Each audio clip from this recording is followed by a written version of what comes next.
వేదం పరమం పవిత్రం ప్రజాపతిర్యస్తహజం పురస్తాద్ ఆయుష్యమక్రియం పదమంత సుబ్రహ్మణ్యాపవేదం బలమస్తు తేజః శ్రీమన్ సిద్ధి బుద్ధి సమేత శ్రీ వరసిద్ధ వినాయక స్వామినే నమః అట్లేమంటే శుభయజ్ఞాపేత ధారణం సమర్పయామి ఇటువైపు యజ్ఞం పట్టుకోండి ఒకడు భుజం మీదుగా వెనక్కి వేసేయండి ఆ యజ్ఞోపవీతాన్ని భుజం మీదుగా ఇటువైపు చేతి కిందగా వెనక వేసేయండి నీరందరి नीचे हाँ ऐसा दोनों नीचे से हाँ दोनों भाग यज्ञापवेदांतम समर्पयामि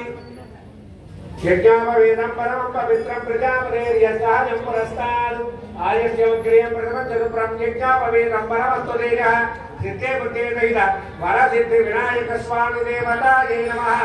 यज्ञापवीतान् समर्पयामि चंदనం ఒక పుష్పాన్ని గంధంలో ఉంచి పట్టుకోండి గంధ ద్వారాంతరాదర్శాం నిత్య పుష్పాంకరేషిణే భూతానాం తామిహోపక్వయే శ్రీ పరిమళ దివ్య శ్రీ చందనం సమర్పయామి సిద్ధి బుద్ధి సమేత వరసిద్ధి వినాయక స్వామి ధర్మః పరిమళ శ్రీ చందనం సమర్పయామి కలశం మీద స్వామివారి పాదాల మీద గంధాన్ని తిలకరించండి త్వామాయరే రక్షకాంతరాంతర్వ్యాం రవీనా అక్షరాంతౌలాంతివ్యాం దాలియాం కండలాంతవా గృహాణపరమానందా జంబో పుత్రవోత్తునే శ్రీ సిద్ధే బుద్ధే శ్రీ వరసిద్ధి వినాయక స్వామినే నమః అక్షరాన్ సమర్పయామి సుగంధాని చ పుష్పాని జాతికుంతముఖాని చ ఏకవింశతి పత్రాన్ని సంగృహాణ నమోస్తుతే పత్రి తీసుకోండి ఇక్కడ స్వామి వారికి పత్రితో పూజ అమ్మ మీ అందరికీ పత్రి ఇచ్చారు మిమ్మల్ని లేచి అక్కడ పెట్టమని చెప్పి పిలవం పూజ అంతా అయిన తర్వాత స్వామి గారికి మీ మనస్సంకల్పంతో పాటు దాన్ని ఇక్కడ సమర్పించరు కానీ మీరు పట్టుకోండి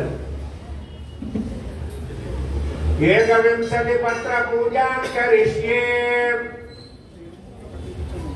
స్వామి వారి పాదాల మీద ఒంటి నిండా కూడా పెట్టచ్చు మనకి ఎక్కడ అందితే అక్కడ పాదాల వరకు